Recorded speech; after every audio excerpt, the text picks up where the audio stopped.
That's a satisfying thunk for you. Alright folks, thanks for tuning in. Angus here. We got another bike check. This is actually the first mountain bike I ever bought. It's the second mountain bike I ever owned. Had it for 12 years. And I've ridden it about twice as many times as that. Not actually, but not a lot. So this thing's been through a crazy ordeal to finally get it to where it's decent and rideable and pretty much original. Anyways, let's get right into it.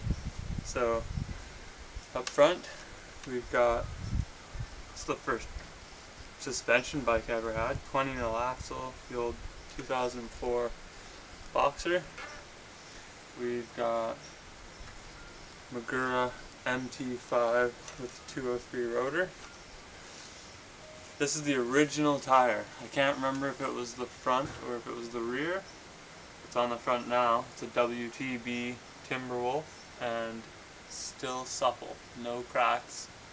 Bit bald, but that's some compound right there. Rebuilt the fork. That's the World Cup RC, internally adjustable high-speed compression. I've got the race face real seal headset, place the bearings there.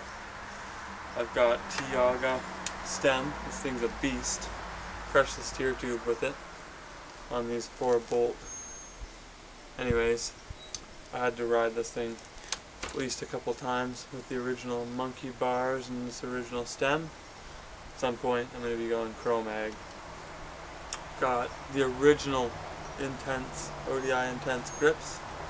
This has been on many different bikes I've had. They're back on the Ranger, aka Ranger Gourd.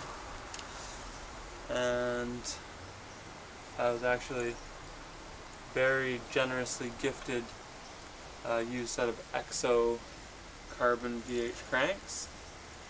We got the GXP BB setup.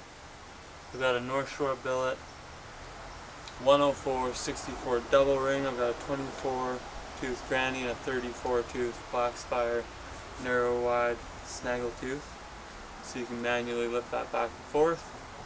We've got the Hope pedals, which are extremely awesome. We got a colorful little plastic cage here for a Crankworks bottle, which I should have left in there. Simple seat post. This is the max height, which looks extreme, but my knee's actually at about the right distance on that. I can barely reach the ground though, but it's actually good for going up hills, which I've been doing with this thing. Saddle's the original saddle, STG Grand Prix. We've got the Fox Vanilla RC. This was on every DH bike from early 2000. This is 2003 Kona Joyride, which is the stab that they did a special edition for Whistler. We've got these have been replaced. Initially I rebuilt the old one that was there with new bearings, everything was good. Then I noticed a crack on each one. I actually bought a second frame just to strip these off of it.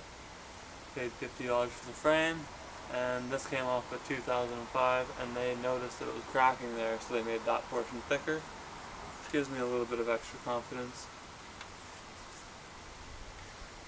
Not a lot going out back. You've got your simple Shimano XT hub. It's pretty quiet. It's not a lot of engagements, but it's reliable. That's been rebuilt. Got the original cassette on there. I replaced that at one point, but this is a nice, probably an XT, but a nice lightweight cassette with 34 tooth granny and 11 tooth for your hardest gear. I've replaced a lot of the hardware on this with stainless. And you get the original 9-speed Dior, the original Dior shifter, of course MT5 brake on the rear, with Formula rotor, 203 as well, and the world famous Mag 30 Intense DH rim, same extrusion as a double track.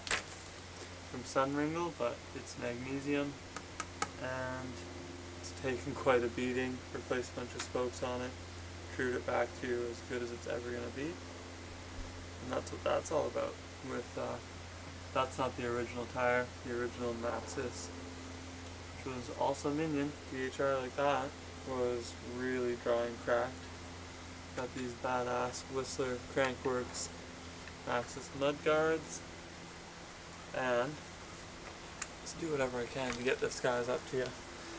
I can't even remember what the original top cap was, but I was given this as well, and it's such a good period correct too. Hopefully you guys can see that. We got race faced 1 1/8. That was when that was like a new thing. Don't hurt the dirt. We also had ride, don't slide, use the force, a couple others. Really cool. So this is well, I got the GT front hub too, didn't mention that. But it's really good to get this out and do my best to get some clips of me actually doing something cool with it. Anyways, thanks for tuning in, and be sure to, with this video you gotta hit like. I mean, this is a classic. Okay, to close, we'll give you the Ranger Gord story. I like to name my bikes, and I thought, this one's gotta be special. I gotta come up with a cool name for it. I kept thinking Gord, which was a kind of famous local guy in BC here, where I originally got the bike from.